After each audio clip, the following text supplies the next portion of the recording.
Hello, Foreign Entanglements viewers. My name is Rob Farley from the Patterson School of Diplomacy and International Commerce at the University of Kentucky. With us today is long-term, not really friend of the show, but watcher and observer, David Brockington, Dr. David Brockington. And we are going to be talking today about Brexit. So, Dave, how are you doing today? Pretty good. Yourself, Rob? I'm doing pretty well. It's hot in Kentucky. It's hot and It's it's not humid. hot in England. When is it ever? So can you tell us a little bit about yourself? I got my PhD at the University of Washington, political science, the year 2000, on voting behavior. I'm a voting specialist, specifically why people vote the way they do, with a subspecialty on turnout. I worked for 3 years at Universiteit Twente in the Netherlands. I found Amsterdam quite boring, and so I decided to move to Plymouth, which is a cosmopolitan wonderland. And I have been what the British call a lecturer, which is roughly equivalent to assistant associate professor, at Plymouth University for 13 lovely years now. Oh, well, congratulations on such a lucky number. Um, I didn't even think of it that way. and so you comment quite a bit in the British press on electoral issues, both in the US and the UK. Is that correct? That's true. In fact, 2016 seems to be a banner year. I've made 85, 90 media appearances in this year alone, not only on American issues, although the rise of Donald Trump has been a godsend for my media profile, as you might imagine. Right. But also British issues, national politics, local politics, and Brexit. Right. And that's what we're going to be talking about today, Brexit. Now, to start off with, and I know you've been following this a little bit more, but as we are recording and as we were setting up for this, the Brexit took a tragic turn. So, I mean, can you tell us, we will come back to this at the end, but maybe just summarize for right now what happened this afternoon. Yeah, round about 1:30 this afternoon, British summertime, a member of parliament, a new member of parliament, she was only elected in 2015, so she's only been a member of parliament for about a year, named Jo Cox, was conducting a surgery, which is basically, it's a British term for meeting with her constituents back in her constituency, which is up north. It's in Yorkshire. And she was shot 3 times and stabbed once by a man in his early 50s. And all we have to go on, at least all that the media's reported, is he shouted out Britain first before he did that. Now, there are 2 things to think about here. One is surgery. She's meeting with constituents. Cox, unfortunately, was a strong Remain supporter. So she was in favor of remaining in the European Union. And at a surgery, invariably, this question is going to come up, especially with the referendum 1 week away from today. Right. And Britain First, they're not so much a political party as they are a political organization that are, as the name implies, very nationalistic, and in a lot of ways just to the right of Attila the Hun. So the direct connection has been made between the surgery and this man shouting Britain first, but the implication is pretty clear. Right. All right, so let's pause that, and we're going to come back to that at the end because I think it bears more discussion, especially for an American audience.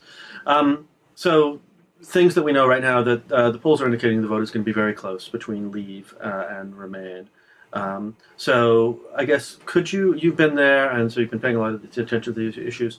What is the central focus of the Leave campaign? What are the central claims that they're making with respect to what Leave is going to do for the future of the United Kingdom? It's a very simple emotional message on 2 fronts. One, take the country back, regain control. They are under the belief that the United Kingdom has ceded so much sovereignty to Brussels that it needs to be taken back, that the British can't be allowed to be the great British people that they can be because of all the red tape and control from Brussels. That's half of it. The other half is immigration. Now, Britain has experienced quite dramatic immigration for the past 10 years or so, net immigration. Many Brits leave. When they retire, they like to retire to places like Spain because there's this thing called the sun.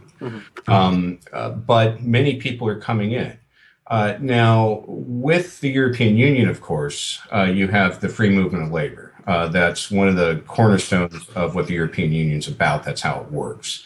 That's how the free market works. And with the expansion in 2004 of all the Eastern and Central European countries, suddenly there are a lot of Poles here doing jobs, and laterally a lot of Romanians and Bulgarians. And so the Leave campaign has found this issue, immigration, and they found a way to deal with it, and that's leaving the European Union.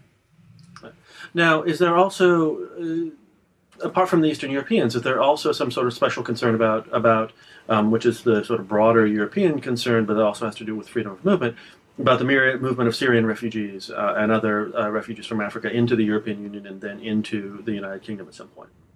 That's come up, of course, by the Leave campaign, and they've tried to make a big deal out of it. In fact, Nigel Farage, who is the party leader of the United Kingdom Independence Party, UKIP, which this is their sole issue, well, at least on paper, has a new display out that he launched today in London, with basically him stood in front of the poster, which is on the back of a truck, which shows a long line, 8, 10 abreast of, well, I mean, let's face it, they're not white people. And the sign on the tagline is "Britain is full" or something along those lines. Now, they've tried to make an issue about Syrian refugees. Now, what a lot of people don't understand here, and what the Leave campaign would rather their voters not continue to not understand, is Britain's not party to the Schengen zone. So you do need to show your passport to leave the United Kingdom, catch a ferry, and go to France, or go anywhere else in the European Union. You need to show a passport. And so there isn't the complete flood or lack of control that campaign would suggest. However, free movement of labor does give European Union citizens the right to live and work in the United Kingdom. Right. And so the Syrian refugee is kind of a red herring, right? But at the same time, is sort of electorally relevant, right? In that it gives sort of a more alarmist aspect. But a large part of this immigration question is then Eastern Europeans coming and sort of occupying a particular social strata of jobs within the UK. It's the usual argument, the same arguments about anti-immigration anywhere. They're coming here and stealing our jobs, which are rightfully ours, because many a young British lad grows up wanting to pick strawberries. Oddly enough, those jobs aren't being filled by British people. Right. So people are coming here and filling them. It's not so much that they're taking these jobs, is they see them on the streets, or they more critically, given the patterns of support for Brexit, they see them on the news. Right.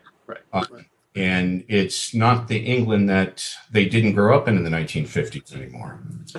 All right. Well, let's come back to that in a second, because that's actually I'm really curious about the demographics and the geography of this. But the campaign for so I guess to step back even one step farther, the way that this is being framed within the Leave movement, I mean, it does seem that there are certain synergies with at least sort of some broader Tory complaints about the role that Brussels plays in British politics, right? At least in terms of the concern about regulation and other sorts of things, right? But Cameron has been opposed to the Leave, and the Tories more broadly have taken an anti-Leave stance. Is that right? The Prime Minister you're speaking of. Yes, he's basically staking his political career, or the future of his political career, on staying in the European Union. Now, the whole reason he launched this referendum a couple of years ago was especially with the 2014 local elections. They were held simultaneous with elections to the European Parliament. If there's any election where UKIP's going to do well, and they did, they won a plurality nationwide, our elections to the European Parliament. That freaked David Cameron out. That freaked out a lot of the front bench. And so Cameron promised a referendum in 2016 or 2017 after the general election in order to assuage the concerns of people in his own party from bolting to UKIP and his supporters from bolting to UKIP. Now, the Conservative Party itself has been cut down the middle, split in half since the days of Margaret Thatcher on the issue of Europe.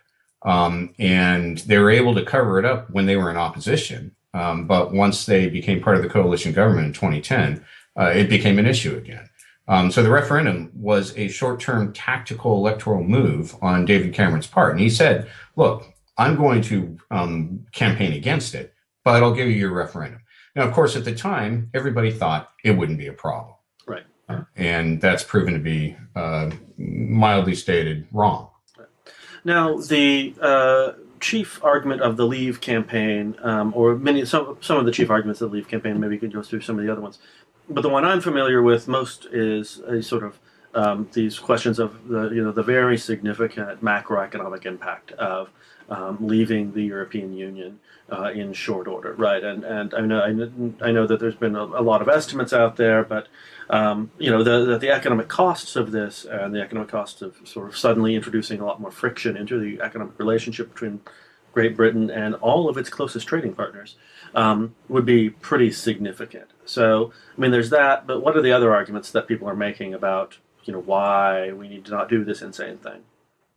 Well, in addition to the economic arguments, which is the winner, it's not a very sexy argument, but it's the one that carries the most weight. There's the idea that Britain should help change the European Union. It's better to work from the inside than throw bricks at a wall from the outside. There's the fact that Britain pioneered the concept of the free market through liberalism in the 1800s. So why take a step back from this now? And there's also the idea that the British have always been a moderate people, a moderate society that are open to the world. And by leaving the European Union, you're basically turning your back on the world. The argument in the Remain camp is, at least on this dynamic, is it's better to lead from within and be part of the world than it is to be stuck on our little island, turning our back on everything. But how well do those arguments actually pull, tug at the heartstrings of political emotion? Not really well, it would appear. Right. I mean, there also seems to be, and this is from the Leave camp, there seems to be an excessive degree of optimism about the future of the economic relationship with the United States, which U.S. policymakers have tried to quash. Right, that you'll have a quickly enacted free trade agreement with the United States, which from this side of the pond seems deeply. The idea of a quickly enacted anything within Washington seems deeply unlikely at this point. Not only that, but trade agreements cannot be effected overnight. One of the trade agreements that the Brexiters keep pointing to is the trade agreement with Canada. Canada is just about to enter into a free trade agreement with the European Union. And their argument is, well, the Canadians can do it. We'll have it tomorrow. It took Canada 10 years to negotiate this with the European Union. And none of these negotiations are really going to be able to get started in earnest until the negotiation about leaving the European Union happens. And that's going to take about 2 years. And so the Brexiters, what they like to do is they like to paper over these complications. When Barack Obama made his famous quote, sorry, pals, you guys are going to be at the back of the queue. And to Obama's credit, he used the word queue, which caused a lot of hearts to flutter. The Brexiters were like, oh, no, he's wrong. It would happen tomorrow. He's the president of the United States in charge of this sort of thing. And their argument is, no, he doesn't know what he's talking about, blah, blah, blah. And he's not going to be president then anyway. Then Hillary Clinton, of course, the next day said, nope, not going to happen the way you think. But they're living in kind of a dreamland in a lot of respects. But see, that doesn't matter. What they want to do is they want to get out and then let the chips fall where they may.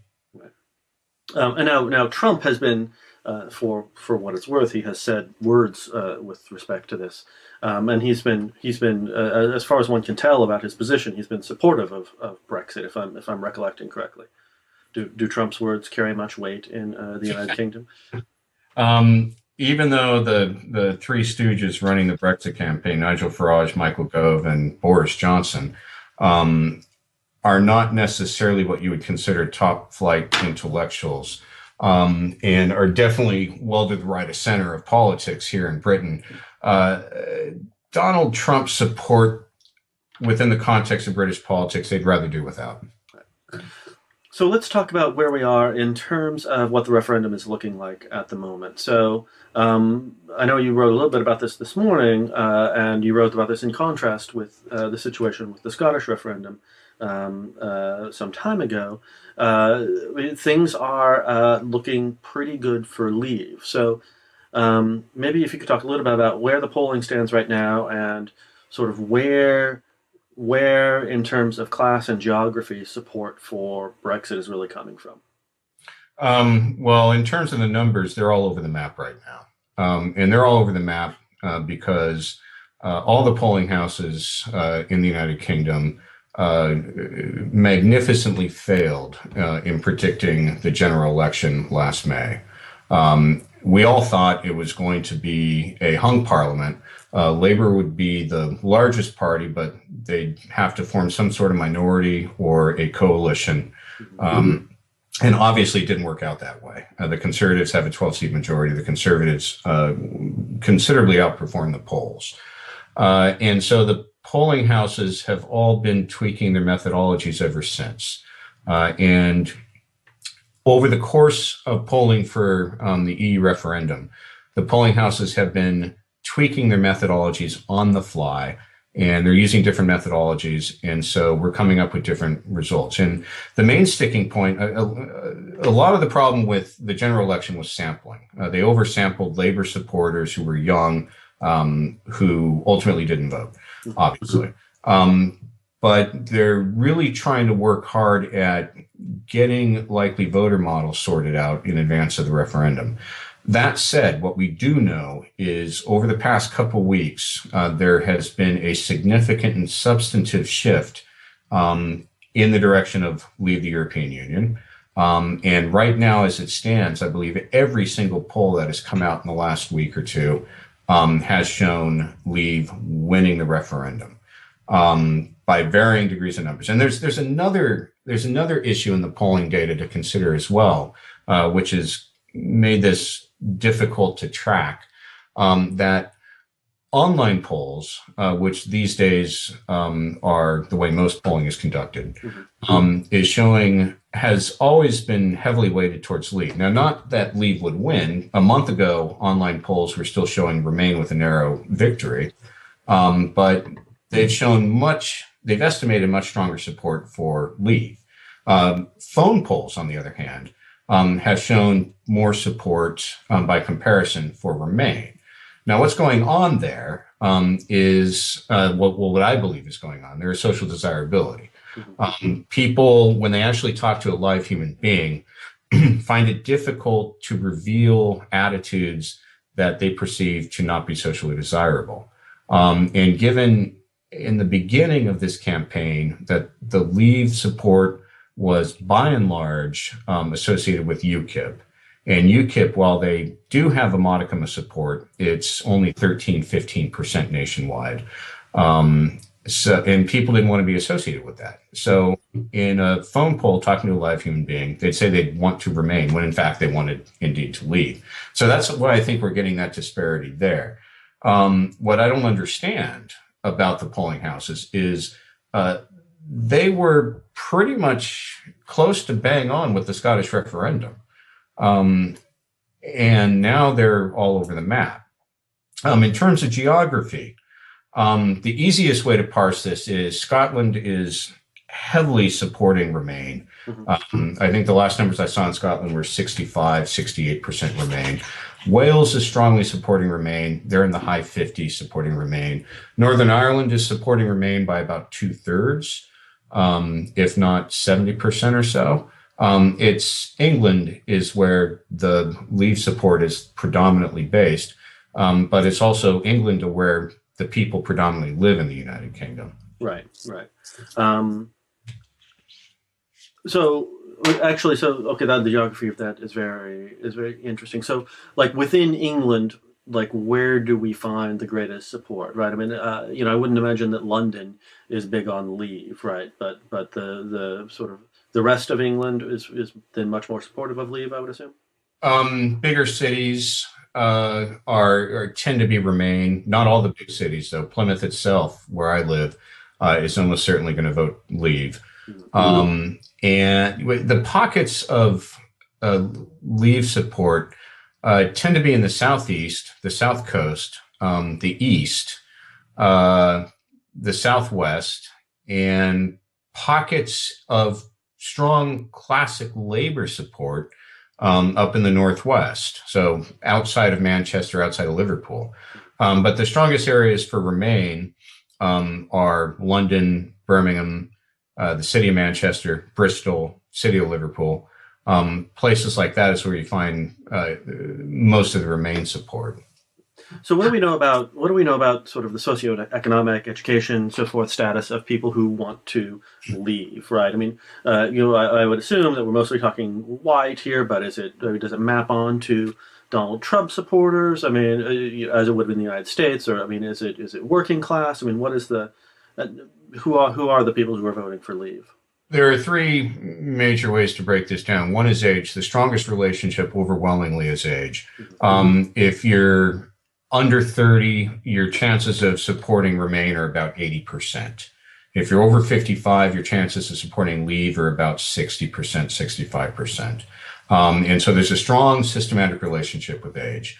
The other is class. The higher classes, what the British call A, B, and C1, and I'm not about to get into what those distinctions mean, so professionals, educated, tend to support Remain. This is where there might be an overlap with Donald Trump supporters.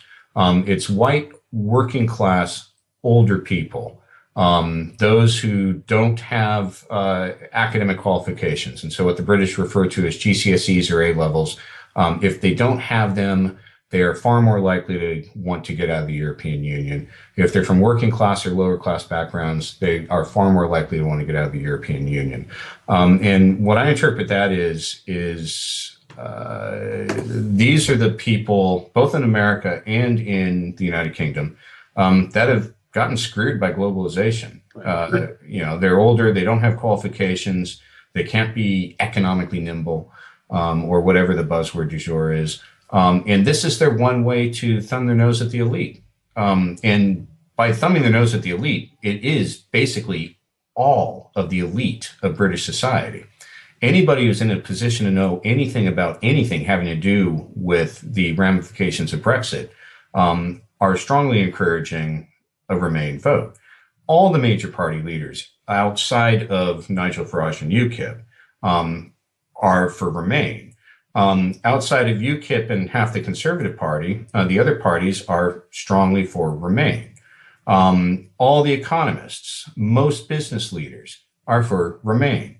And so this is a way for the working class whites who, again, are losers in globalization, to take something back and feel good about it.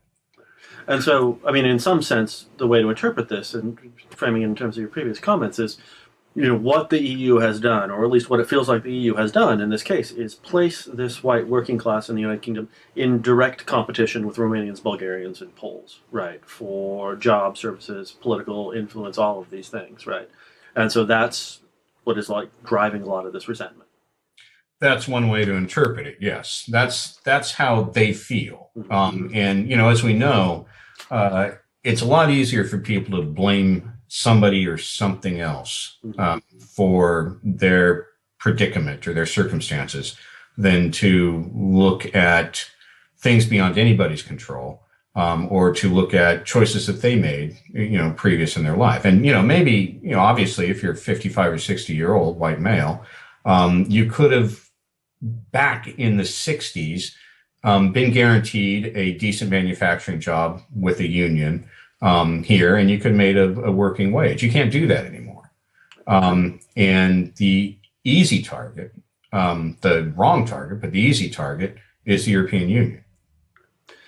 Now, back a bit to the geography. A thing that immediately comes to mind when you start talking about the geography of where support for Remain and support from Leave was coming from.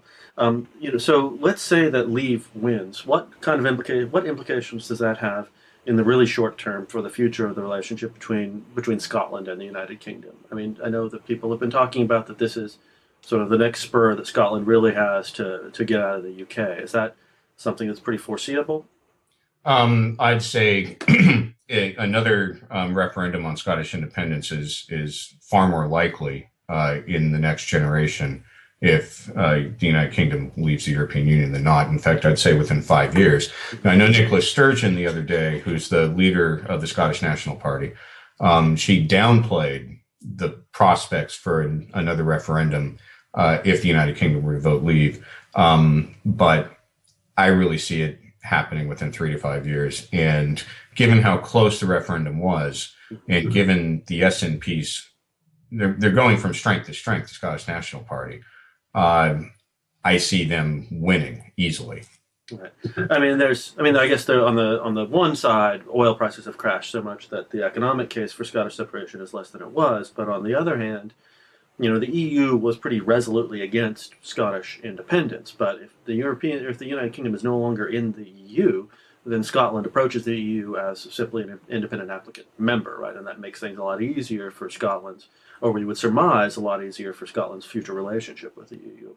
Well, Scotland would be approaching it as an independent country, as a new country, so they'd have to go through the entire application process. That said, harmonization is not going to be a problem because they've obviously already got all the European Union laws on the books. And so they're not going to have to go through a situation that Turkey or Albania are having to go through, should they end up joining someday, where they've got to bring all the legislation in line with EU expectations. Scotland already has it. Mm-hmm.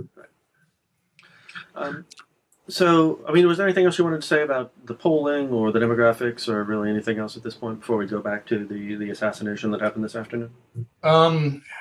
What frustrates me as an observer of this here is what the Leave camp can get away with in their campaign. And usually British elections are really, really good about this, a lot better than American elections. Donald Trump, as we know, makes stuff up on a day-to-day basis, and he's not often being challenged on it. And his supporters are lapping it up. Now, British elections aren't run that way. If you make a statement that's erroneous, you can end up in court. It's really strict. That hasn't been the case with this referendum campaign. The Leave campaign are making claims that are unsubstantiated, erroneous, and they're not being challenged by any official bodies. It's like people are too scared to challenge them. And I'm finding that really frustrating and surprising, and I'm curious as to why they're getting away with it. But they're making claims about how the United Kingdom spends like 350 million pounds a week or whatever their claim du jour is to Brussels. It's flatly not true. They're not talking about the rebate that Margaret Thatcher negotiated some time ago. They're not talking about net returns, especially at a place like Cornwall, where I spend a lot of time for various reasons. Cornwall receives far more aid from the European Union because Cornwall is the poorest region in Britain. And to qualify for this structural development money from the European Union, you have to be 75% below the median income for a region in Europe. And Cornwall qualifies. And the Leave campaign are just glossing that over. And they're making up stories about, well, it's going to be fine. Well, we will give you the money that's going to be lost, they said in Cornwall the other day.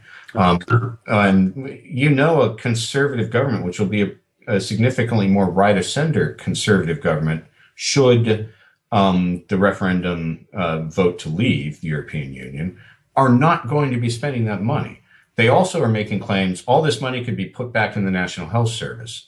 A right-of-center conservative government is not going to be putting this money in the National Health Service. But they're saying this, and people are buying it. And I'm flabbergasted. This is more along the lines of a campaign I expect in the United States than a campaign I expect in Britain.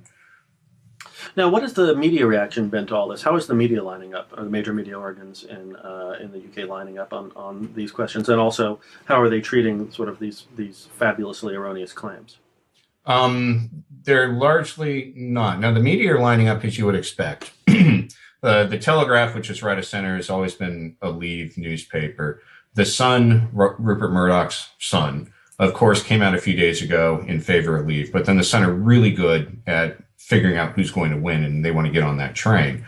The more learned papers, the Times, the Guardian, the Independent, are all for Remain. The BBC, of course, is strictly neutral. In fact, fastidiously neutral. In what the BBC referred to as the watershed period, which is like 30 days before an election.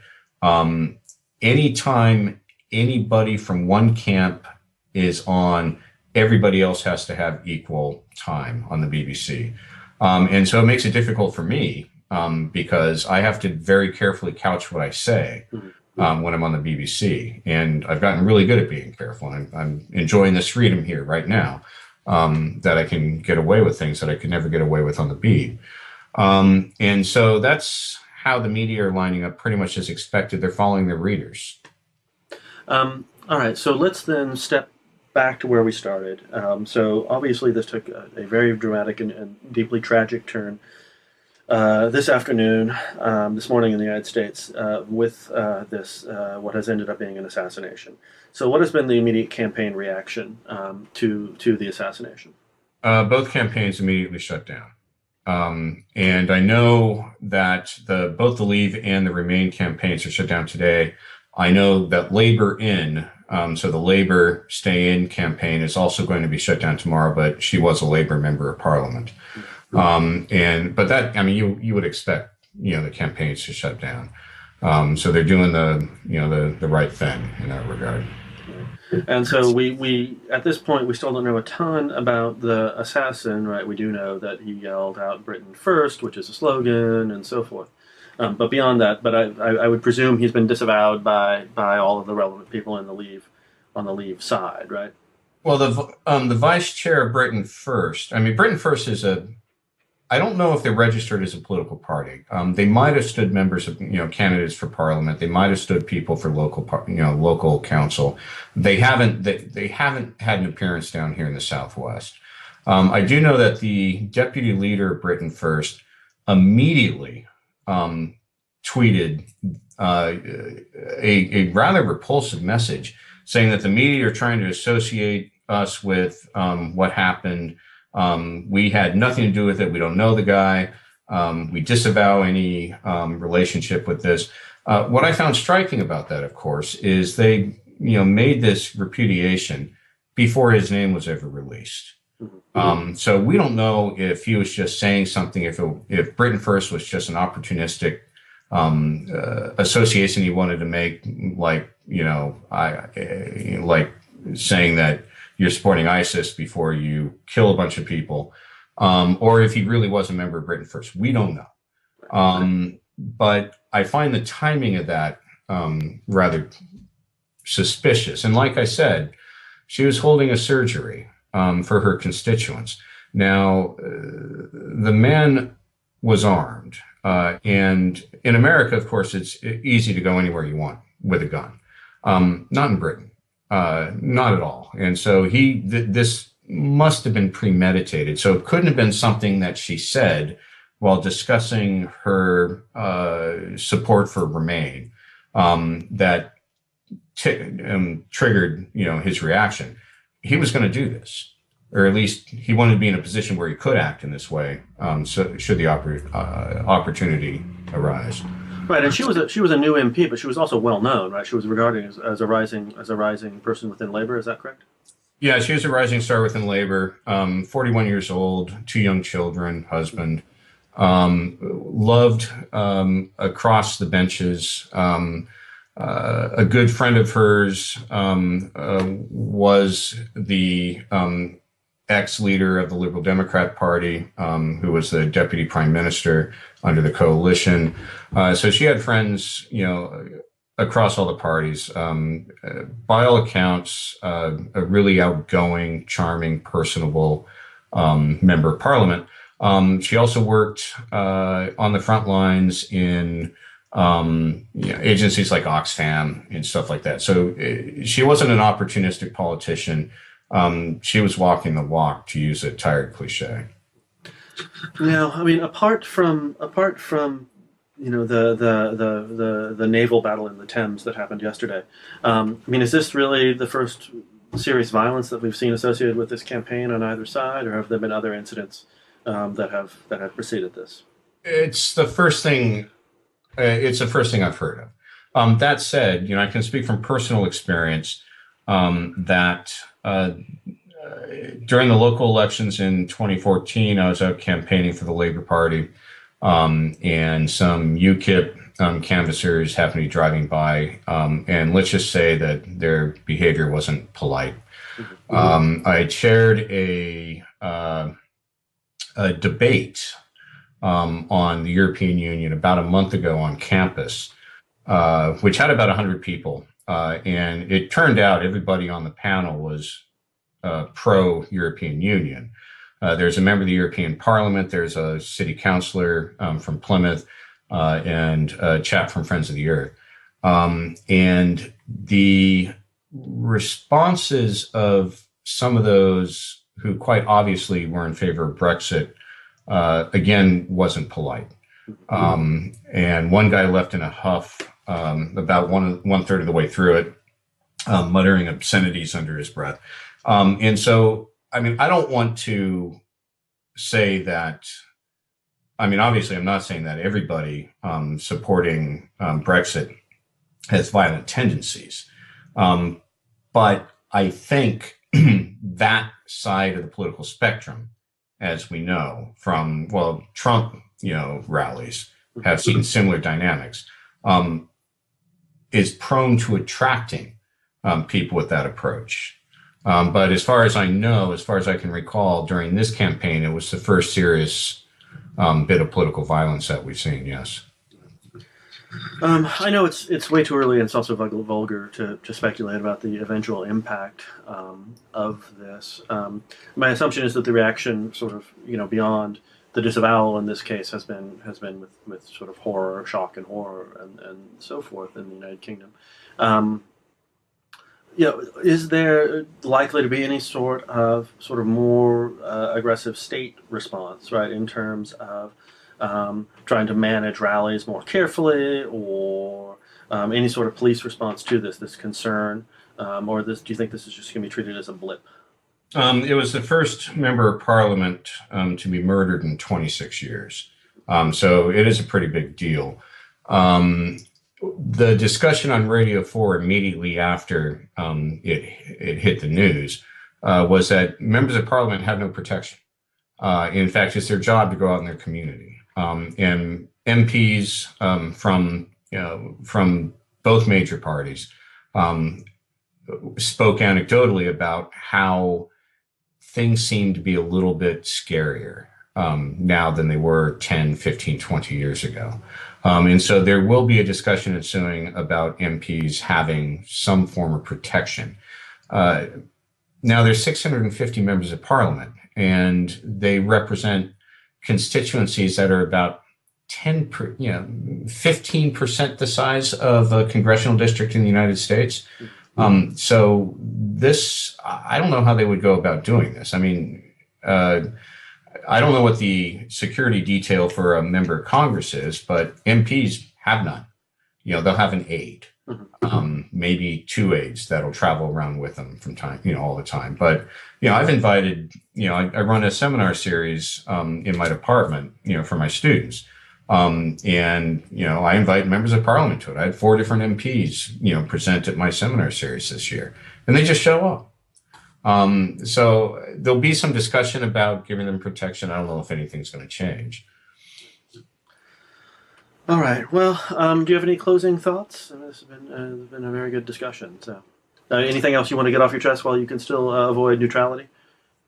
Yeah. If I didn't have a 9-year-old daughter here in Britain, in England, should the United Kingdom leave the European Union, I'd think really strongly about leaving the United Kingdom. Economically, I mean, we don't know what the impact is going to be, but it's not going to be positive. That much we know. I mean, the pound has lost, a good whack of its value in the past couple of weeks. It's down to $1.40, which I think is the lowest it's been since I moved here. It's not a good way forward.